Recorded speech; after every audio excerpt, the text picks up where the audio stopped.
ಇಂದು ಧಾರವಾಡ ವಿದ್ಯಾವರ್ಧಕ ಸಂಘದವರು ಈ ದತ್ತಿ ಕಾರ್ಯಕ್ರಮವನ್ನು ದೊಡ್ಡಬಾವಪ್ಪ ಚನ್ನಬಸಪ್ಪ ಅವರ ಈ ದತ್ತಿ ಕಾರ್ಯಕ್ರಮಕ್ಕೆ ಆಗಮಿಸಿದಂತ ಮುಖ್ಯ ಅಧ್ಯಕ್ಷರು ಆದಂತ ವಿಶ್ವನಾಥ್ ಪಾಟೀಲ್ ಅಣ್ಣನವರೇ ಹಾಗೂ ನನ್ನ ಗುರುಗಳಾದಂಥ ಆತ್ಮೀಯ ಶಶಿಕಾಂತ್ ಪಟ್ಟಣ್ ಸರ್ ಅವರೇ ಹಾಗೆ ರೋಹಿಣ್ ಪಾಟೀಲ್ ಅಕ್ಕ ಅವರೇ ಹಾಗೂ ಎಲ್ಲ ಪದಾಧಿಕಾರಿಗಳು ಮತ್ತು ಪ್ರಕಾಶ್ ಅಣ್ಣನವರೇ, ಮುಖ್ಯವಾಗಿ ಇಲ್ಲಿ ಆಗಮಿಸಿದಂತ ಕಿತ್ತೂರು ಚೆನ್ನಮ್ಮನ ಅಭಿಮಾನಿಗಳು ಹಾಗೂ ಸಾಹಿತ್ಯ ಪ್ರೇಮಿಗಳು, ಹಿರಿಯ ಕಿರಿಯ ಮನಗಳಿಗೆಲ್ಲರಿಗೂ ನನ್ನ ಹೃತ್ಪೂರ್ವಕವಾದ ನಮನಗಳನ್ನು ತಿಳಿಸ್ತೀನಿ.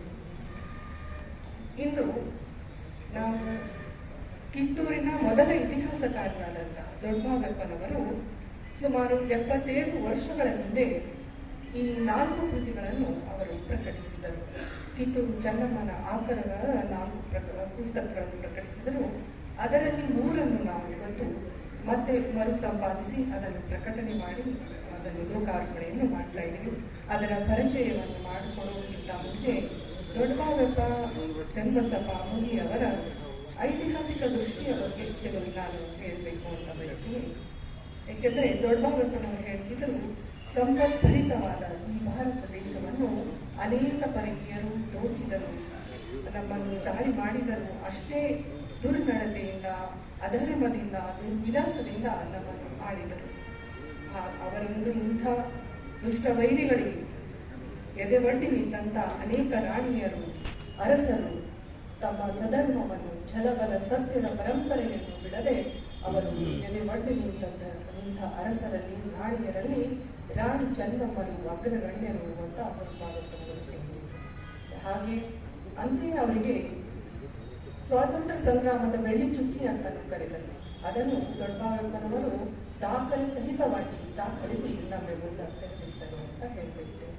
ಯಾಕಂದ್ರೆ 1857ರಲ್ಲಿ ಝಾನ್ಸಿ ರಾಣಿ ಲಕ್ಷ್ಮೀಬಾಯಿಯು ಪ್ರಥಮ ಸ್ವಾತಂತ್ರ್ಯ ಸಂಗ್ರಾಮದ ಚುಕ್ಕಾಣಿಯನ್ನು ಹಿಡಿದಿರಬಹುದು.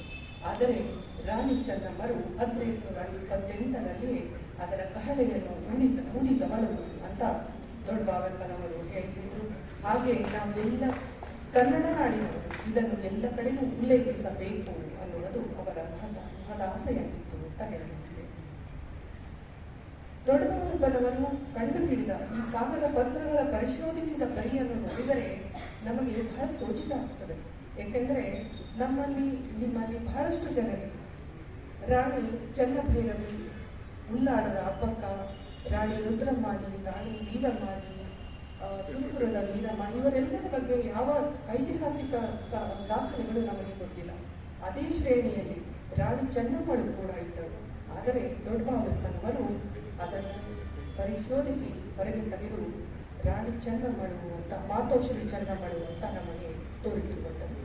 ಅವರು ಪರಿಶೋಧಿಸುವ ಪರಿ ನೋಡಿದರೆ ಕಿತ್ತೂರು ನಾಡಿನ ಸುತ್ತಮುತ್ತಲಿನ ಹಳ್ಳಿಗಳಿಗೆ ಅವರು ತಿರುಗಾಡಿ ಒಂದೊಂದು ಆಕರಗಳನ್ನು ಮನೆಗಳಿಗೆ ಹೋಗ್ತಿದ್ರು. ಒಂದೊಂದು ಆಕರಗಳನ್ನು ಅವರು ಸಂಗ್ರಹಿಸ್ತಾ ಹೋಗ್ತಾರೆ. ಹಾಗೆ ಮನೆಗೆ ಬರುವ, ಹೊಲಗಳಿಗೆ ಬರುವ ಕೆಲಸದ ಆಳುಗಳಿಗೆ